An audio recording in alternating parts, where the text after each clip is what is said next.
how to fix the issue with Steamtools while updating or downloading any game you got no internet connection error. So, let's go ahead and directly proceed with the resolution. First of all, you need to click on Start menu and type in PowerShell. Choose the option Run as administrator. Now right in the PowerShell, you need to paste a command. This command I will share you in the description of this video. Copy this command, paste right in the PowerShell, and then hit the Enter key. At this point of time, it may require you to ask for an API key. Right now, it is not asking for me for any kind of API key. But if it is asking you for an API key, here's a second website. Copy the website, open up your web browser, paste the site, and hit the Enter key. Now, select the language and click on the option Generate API Key.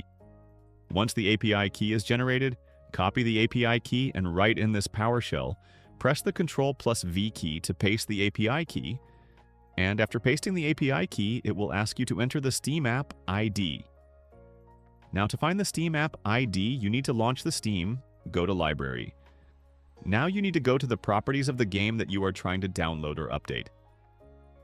For example, if it is this one, right-click and go to its properties. Now here, whenever you click on the Updates section, you will find option of App ID.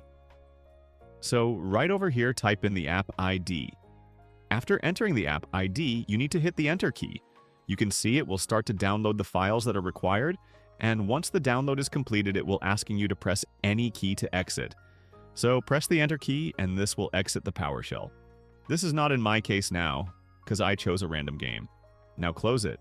Now you need to restart your Steam, and after Steam is restarted, simply click on the option Resume or simply click on the option Update, and this will go ahead and update your game and completely fix out the issue of no internet connection.